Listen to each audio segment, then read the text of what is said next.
ಉಡುಪಿ ಜಿಲ್ಲೆಯ ಅಂತಿಮ ವರ್ಷದ ಪದವಿ ಹಾಗೂ ಸ್ನಾತಕೋತ್ತರ ಪದವಿ ವಿದ್ಯಾರ್ಥಿಗಳಿಗೆ ಇಂದಿನಿಂದ ಕಾಲೇಜು ಆರಂಭವಾಗಿದ್ದು ಮಿಶ್ರ ಪ್ರತಿಕ್ರಿಯೆ ವ್ಯಕ್ತವಾಗಿದೆ.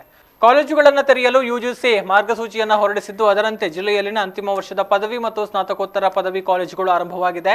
ಕಾಲೇಜುಗಳಲ್ಲಿ ಸ್ಯಾನಿಟೈಸರ್, ಥರ್ಮಲ್ ಸ್ಕ್ಯಾನ್ ಮುಖಾಂತರ ವಿದ್ಯಾರ್ಥಿಗಳ ತಪಾಸಣೆಯನ್ನು ಸಹ ನಡೆಸಿ ತರಗತಿಗಳಿಗೆ ಬರಮಾಡಿಕೊಳ್ಳಲಾಗಿದೆ.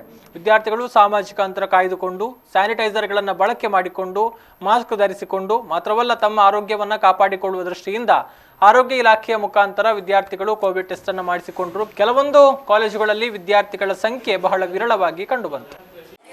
ಮೆಜಾರಿಟಿ ನಮ್ಮ ಕ್ಲಾಸಿಂದ ಆನ್ಲೈನ್ ಕ್ಲಾಸಿಗೆ ಅಪ್ಲೈ ಮಾಡಿದ್ದಾರೆ, ಅಂದರೆ ಎಗ್ರಿ ಮಾಡಿದ್ದಾರೆ. ಆ್ಯಂಡ್ 1 ವೀಕ್ ಆನ್ಲೈನ್ ಕ್ಲಾಸ್ ಮಾಡ್ತಾರಂತೆ, ನೆಕ್ಸ್ಟ್ ನೋಡುವ ಅಂತ ಹೇಳ್ತಿದ್ದಾರೆ. So hope for the best ಅಂತ ಏನಾಗ್ತದೆ ಅಂತ. ಬಟ್ ಎಲ್ಲರೂ ಹೇಳ್ತಿರೋದಂದರೆ ಕಾಲೇಜೆಲ್ಲ ಸ್ಟಾರ್ಟ್ ಆಗೋದು ಬೇಡ ಹಾಗೆ ಹೀಗೆ. ಬಟ್ ನಮಗೆ ಮೆಜಾರಿಟಿ ಉಂಟು, ನಮ್ಮ ಆರೋಗ್ಯದ ಮೇಲೆ ನಮಗೆ ಕಾಳಜಿ ಇರುವಾಗ ಸೊ ನಮಗೆ ಕಾಳಜಿ ಇರ್ತದೆ. ಸೊ ನಮಗೆ ಏನೇನು ಮುಂಜಾಗ್ರತೆ ಬೇಕು ನಾವು ತಗೊಳ್ತೇವೆ. ಬಟ್ ಕಾಲೇಜ್ ಓಪನ್ ಮಾಡೋದು ಬೇಡ, ಅದೆಲ್ಲ ತುಂಬ ಪ್ರಾಬ್ಲಮ್ ನಮಗೆ ಆಗ್ತದೆ. 8 ಮಂತ್ಸಿಂದ ನಾವು ಮನೆಯಲ್ಲೇ ಕೂತ್ಕೊಂಡಿದ್ದೀವಿ. ಸೊ ಎಷ್ಟು ದಿವಸ ವೇಸ್ಟ್ ಆಗಿದೆ. ಸೊ ಅದೇ ವೇಸ್ಟ್ ಆದರೆ ನಮಗೆ ನೆಕ್ಸ್ಟ್ ಪ್ರಾಬ್ಲಮ್ ಆಗ್ತದೆ.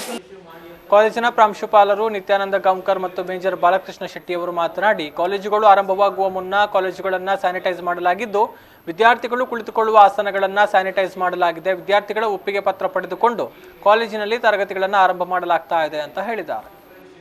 ಈಗಾಗಲೇ ಕ್ಲಾಸ್ ರೂಮ್ಸ್ಗಳನ್ನು, ಸ್ಟಾಫ್ ರೂಮು, ಟಾಯ್ಲೆಟ್ಸ್ಗಳನ್ನು ಸಂಪೂರ್ಣವಾಗಿ ಸ್ಯಾನಿಟೈಸ್ ಮಾಡಿ ವಿದ್ಯಾರ್ಥಿಗಳಿಂದ ಪೋಷಕರ ಒಪ್ಪಿಗೆ ಪತ್ರ ಮತ್ತು ಅವರ ಸೆಲ್ಫ್ ಡಿಕ್ಲರೇಷನ್ ಅದನ್ನು ಕೂಡ ತೆಗೆದುಕೊಂಡು ಥರ್ಮಲ್ ಸ್ಕ್ಯಾನಿಂಗನ್ನು ಮಾಡಿಸಿ ಅವರನ್ನು ಕ್ಲಾಸಿಗೆ ಬಿಟ್ಟಿದ್ದೇವೆ.